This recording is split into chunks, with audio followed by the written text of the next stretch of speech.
Welcome first students. आज हम करेंगे प्रेपोजिशन।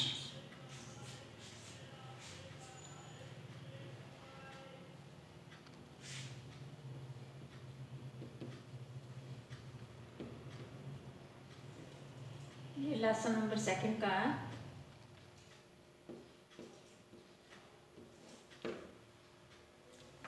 अब प्रेपोजिशन होती क्या है? ठीक है, प्रेपोजिशन नाउन और प्रोनाउन को बाकी के शब्दों के साथ इसका संबंध बताती है। जैसे हम ऑन, ऑफ, फॉर, ओवर कई तरह के प्रेपोजिशंस का प्रयोग करते हैं, तो ये इसका संबंध बाकी के सेंटेंस, बाकी के शब्दों के साथ हो जाता है। कैसे, कौन कौन से हैं? जैसे ऑफ है, इन है, ओवर है, विद है, फॉर है। तो ये क्या है? सारे ये सारे क्या चीज़ हैं? ये प्रेपोजिशंस हैं। ठीक है, अब आपको पेपर में क्या आता है? डैश आता है, तो साथ में ब्रैकेट में लिख देते हैं इसकी प्रेपोजिशन भरी। ठीक है, जैसे सपोज एक लाइन आपको आ जाती है,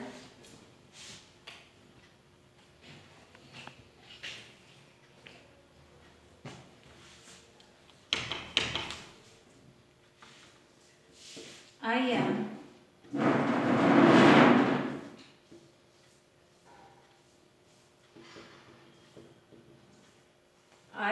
fond dash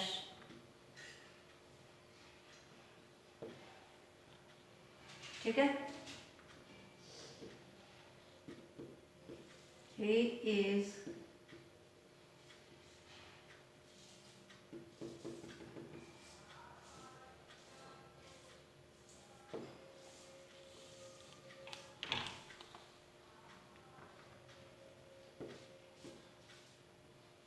I am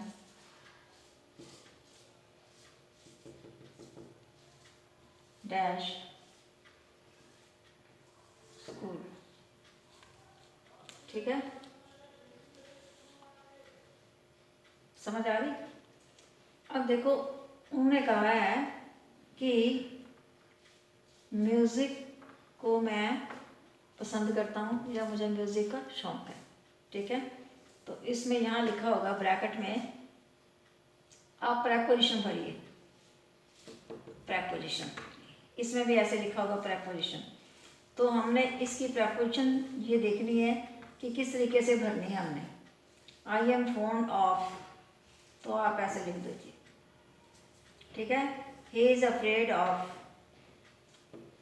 ठीक है, आई एम गोइंग टू। समझ आ रही किस तरीके से हमने डैश को भरना है? इसके और भी कई सारे शब्द होंगे। आप अपने अपनी तक बुक्स नहीं ली, बुक्स ले लोगे तो सारे आपको समझ आ जाएगा चैप्टर। इसका और शब्द लिख लेते हैं हम। he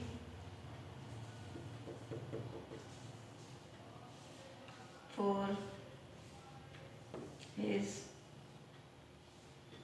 country, he died for his country। अपने देश के लिए उसने अपनी जान दे दी। ठीक है,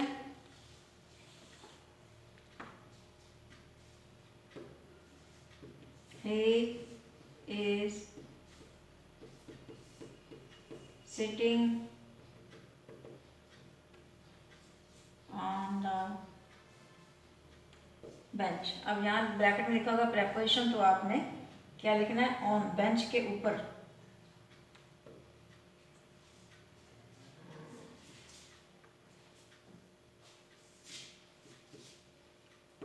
दिस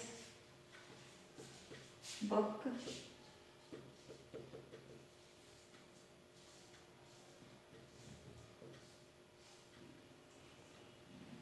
अब क्या आएगा? बुक बैग के बीच में है। ठीक है, this book is in the bag. समझ आ गई कि नहीं?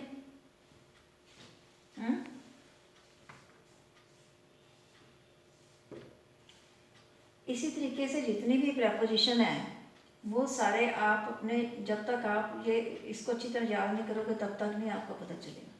इसलिए इसको आपने बुक्स में से याद करना है कि प्रेपोजिशंस किस तरीके से हमने भरनी है।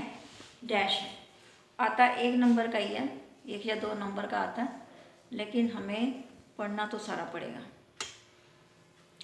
जब तक हम ये प्रेपोजिशन सही तरीके से नहीं लगाते तो हमारा पूरा का पूरा सेंटेंस गलत हो जाता है। ठीक है, समझ आई? एट, इन, कई सारी जो प्रेपोजिशंस है आपको ये याद करनी होती हैं। और पेपर में एक और आ जाता है भी, जैसे एक ही शब्द के हमने उसको किस तरीके से प्रयोग करना है। जैसे अबव आ गया, उसको प्रेपोजिशन के रूप में भी, एडवर्ब के रूप में भी, नाउन के रूप में भी, और उसको किस तरीके से एक ही शब्द को हमने उसके 4 पार्ट्स ऑफ स्पीच में उसको बनाना है। ठीक है, समझ आ गई कि प्रेपोजिशंस क्या होती हैं? ये सारी सब ये प्रेपोजिशंस हैं। ठीक है, ये सब प्रेपोजिशंस हैं।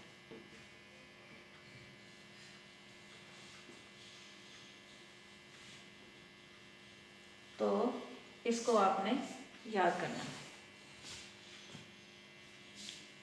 ठीक है, okay students, next we will do another thing.